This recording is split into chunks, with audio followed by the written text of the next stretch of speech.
entre ilegales en Yola a Puerto Rico, y esta es mi historia. Pero para entender mi viaje, tienen que entender la tierra que tuve que dejar. Nací y crecí en el Batey, La Esperanza, un puñado de casitas de madera y zinc cerca de San Pedro de Macorís. Nuestro horizonte no eran las palmeras ni el mar, sino el campo de caña interminable. El aire siempre olía a melaza quemada y a polvo caliente. Mi papá, Rafael, era cortador. Lo recuerdo volviendo a casa con la macheta al hombro, sus manos duras como piedra y la espalda encorvada antes de tiempo. A veces le pagaban con vales, no con dinero. Mi mamá, Ana, lo complementaba vendiendo yaniqueques en la carretera. Yo, Yaritza Alcántara, crecí viendo esa lucha diaria que no llevaba a ninguna parte. La pobreza en el Batey no era falta de trabajo, era falta de oportunidades. Éramos 4 en la casita, mis padres, mi hermana menor, Lucía y yo. Lucía era todo mi motor. Ella era pequeña, flaquita, pero sus ojos eran brillantes, llenos de ganas de aprender. Yo la veía dibujar en el suelo con un palito y sabía que ella merecía más que ese polvo. Una tarde, a mis 19 años, papá llegó con una fiebre que lo postró. El médico del pueblo, que venía una vez al mes, dijo que era agotamiento. Mamá lloraba en la cocina. Me acerqué a Lucía, que tenía 9 años, y le susurré mientras dormía. Lucy, escúchame, yo voy a irme. Voy a ir lejos, donde se pueda trabajar de verdad. Tú vas a estudiar. Vas a salir de este Batey. Te lo prometo, con la vida que me queda. Esa promesa, nacida del dolor de ver a mi padre roto, se convirtió en mi ancla y en mi boleto de salida. Yo no tenía la edad para emigrar, pero sí la determinación. El rumor del viaje corría en voz baja. Hay un viaje pronto. El capitán El Caimán. Un amigo de mi tío en Higüey me puso en contacto con él. Nos encontramos a medianoche en una gallera abandonada. Son $1,500, Yaritza, mitad ahora, mitad cuando pises tierra de San Juan, me dijo el Caimán, un hombre alto con ojos de hielo. ¿Es seguro?, le pregunté, sintiéndome una niña. Él se rió, una risa seca. Seguro es dormir, esto es cruzar. La Virgen te acompaña o te hunde, pero te prometo que el motor es nuevo. Vendí todo lo que tenía, mis pocos tesoros. Mis padres, con una tristeza que no podía expresar, me entregaron sus ahorros de 10 años, $400. Lo junté con mis propinas y el dinero prestado por mi tía. El adiós fue la parte más difícil, abrazar a mi madre sabiendo que quizá no la vería más. Besar la frente de mi padre postrado. Lucía, por suerte, dormía. Fue un adiós en silencio, para no despertar la esperanza ni el miedo de la gente. Llegué a la playa desierta en la madrugada del 12 de marzo. Éramos 24 almas que solo se veían como sombras. El aire estaba cargado de sal y miedo. La yola era un ataúd de madera negra, alargada, sin cubierta, diseñada para confundirse con la noche. Nos apilaron. Yo estaba en el centro, junto a un hombre de Azúa y una mujer joven de Higüey que no paraba de llorar. El Caimán encendió el motor.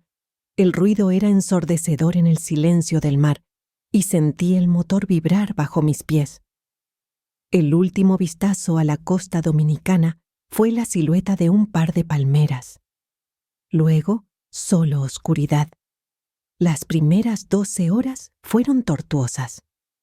El sol pegaba sin piedad y no podíamos movernos. La gente empezó a vomitar. El agua que llevábamos en galones viejos de gasolina se racionaba a un sorbo cada 4 horas. Pero fue la noche la que me partió. El canal de la Mona es una bestia. A la medianoche se desató. Olas de casi 4 metros golpeaban la yola por el costado, lanzando agua salada sobre nosotros. La yola se elevaba y caía con un ruido seco que nos hacía pensar que se iba a romper. ¡Amarren! ¡Agarren a los niños!, gritó el caimán. El hombre de Azúa, a mi lado, un gigante, empezó a rezar en voz alta, casi a gritos. «¡Dios mío, sálvanos! ¡Virgen de la Altagracia, ampárame!». Vi el terror puro. Una señora mayor, sentada en la proa, se desmayó. En esos momentos, no piensas. Te conviertes en un animal que lucha por respirar. Yo sentí que si lloraba o gritaba, el mar me tragaría. Apreté mis puños hasta que me dolieron y repetí el nombre de Lucía en mi cabeza, como un mantra. Ella era mi salvación, mi boleto para seguir respirando. 36 horas después, el motor, milagrosamente, seguía vivo. La gente estaba deshidratada, quemada por el sol, las rodillas peladas y las caras cenicientas. Entonces se escuchó un grito débil. «¡Tierra! ¡Puerto Rico!». Vimos la costa, verde y montañosa, como una promesa del paraíso. Pero la alegría duró un suspiro. A lo lejos vimos el punto blanco de una lancha de la Guardia Costera de E.U. «¡Rápido! ¡Todos al agua! ¡Corran!», gritó el caimán. Salté. El agua me llegó a la cintura. El barro y los manglares me atrapaban. Corrí con el último aliento, escuchando los gritos de los oficiales, los ladridos de los perros. Me separé del grupo y me lancé en unos arbustos espinosos, quedándome quieta hasta que el sol empezó a quemar. Había llegado, pero ahora era solo una fugitiva. Llegar a Puerto Rico era solo la mitad de la batalla. Un hombre en la playa me dio el número de la negra en Santurce, San Juan. Ella me recogió y me llevó a un apartamento minúsculo. Éramos 6, todos indocumentados, durmiendo en colchonetas en el suelo. Mi vida se regía por el silencio. No podía hablar fuerte, no podía salir a la luz del día. Conseguí trabajo limpiando casas en Viejo San Juan, pero el miedo era una presencia constante. Mi primer empleador, una señora puertorriqueña muy dulce, me pagaba $50 al día en efectivo. Tenía que ir de noche, antes de que ella se despertara, o muy tarde, cuando sus invitados se iban. «Yaritza, tienes que irte de aquí», me dijo la negra. «La migra está dura. Tienes que llegar a Nueva York. Con un ciudadano en la familia, tu riesgo es menor». Mis tíos Rafael y Elena en Queens me enviaron $350 para el boleto de avión. El reto más grande no era el dinero, sino el control federal de la aduana entre Puerto Rico y Estados Unidos. Mi contacto me consiguió una licencia de conducir falsa. El nombre era María Jiménez y se parecía lo suficiente a mí, si uno no miraba con detenimiento. Me vestí lo más turista posible, ropa clara, lentes de sol grandes. El día de mi vuelo, el aeropuerto me pareció un laberinto lleno de peligros. Cada persona uniformada era una potencial sentencia de deportación. En el control de la TSA, mi corazón se aceleró tanto que sentí un mareo. Entregué mi boleto y la licencia falsa a la oficial.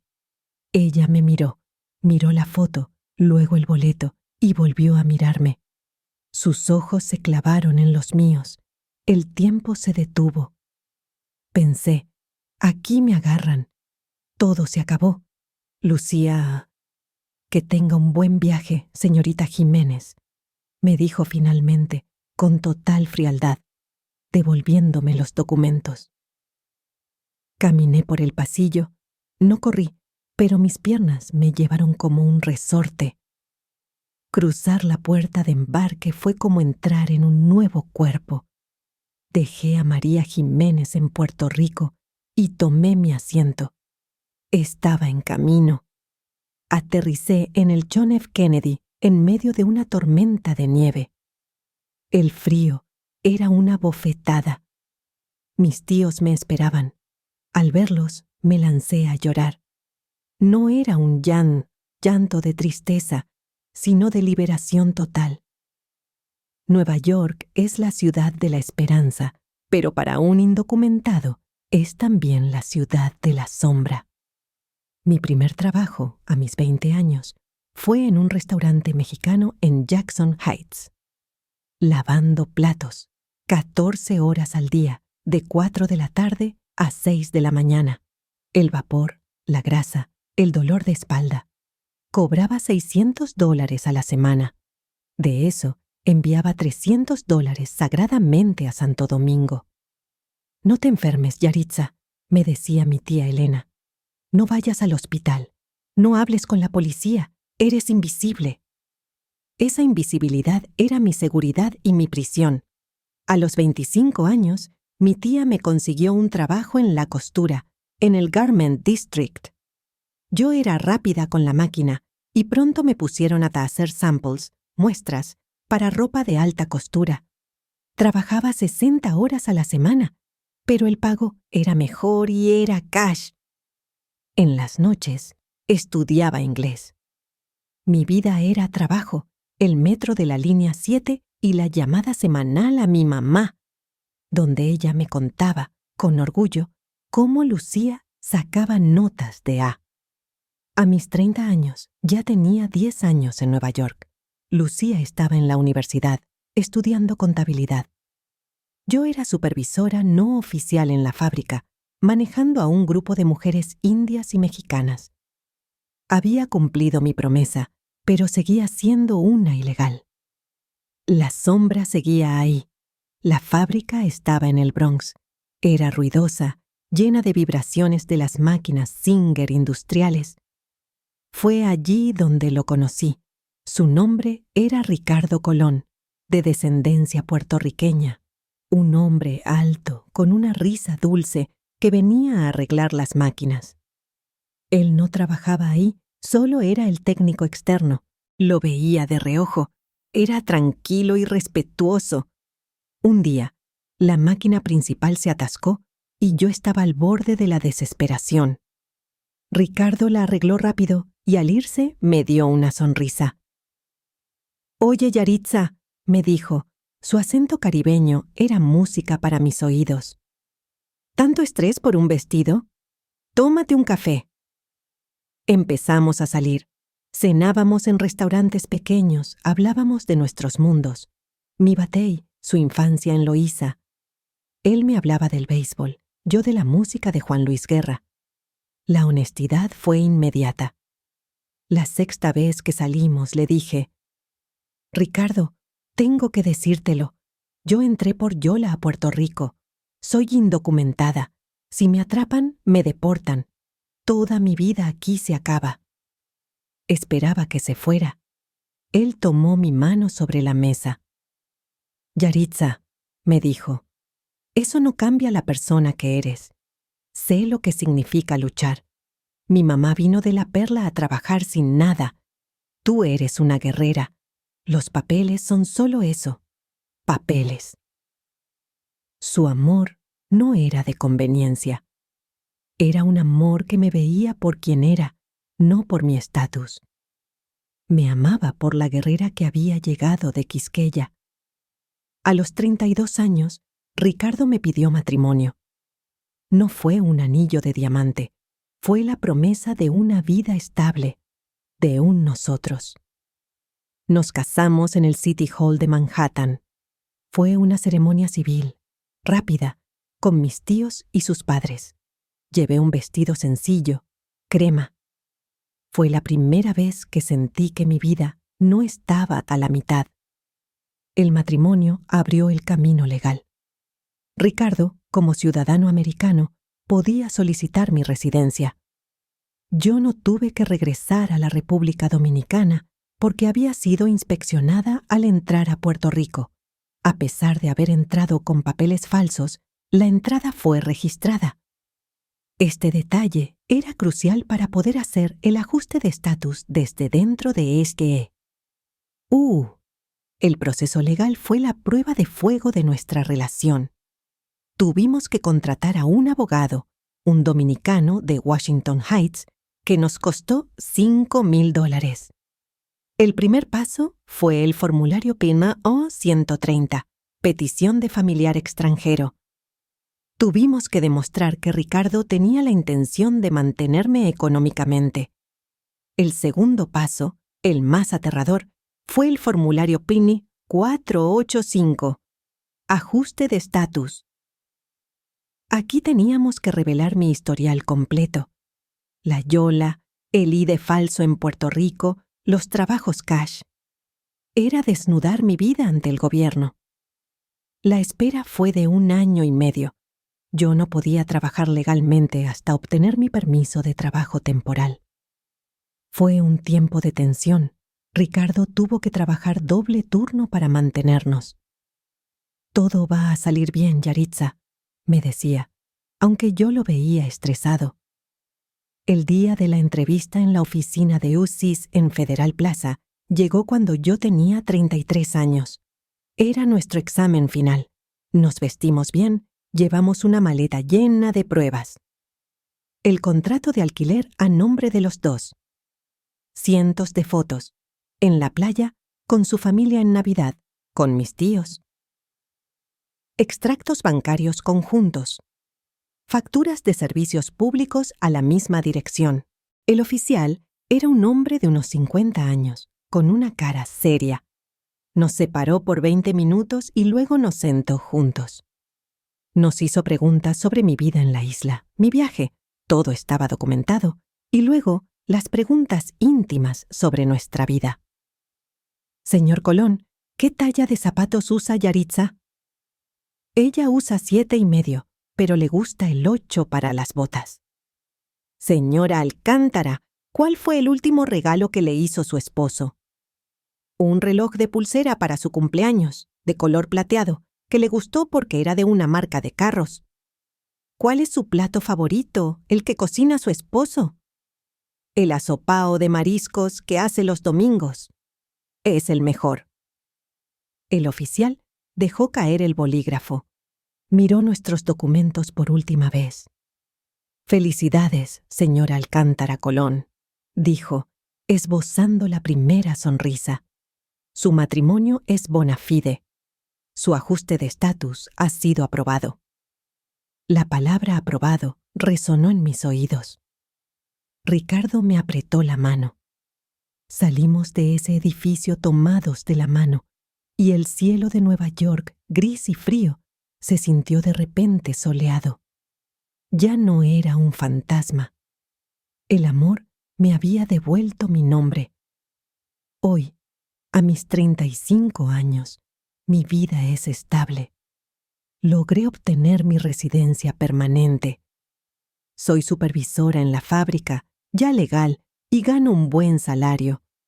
Ricardo y yo compramos un pequeño condo en el Bronx, y la promesa se cumplió en su totalidad. Lucía no solo se graduó de contabilidad, sino que con mis ahorros le compré a mi mamá una pequeña casa con su propio título de propiedad en San Pedro. Cuando voy a ver a mi familia, ahora puedo viajar, me siento en la playa y miro el canal de la Mona. El mar es azul y tranquilo, hermoso como en las postales. Pero yo recuerdo el color negro de la noche y el miedo.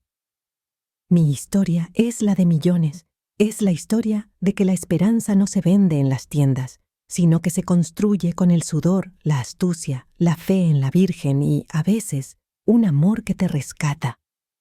Esta es mi historia. La historia de una dominicana que cambió la yola por una green card y la promesa a una hermana por la realidad.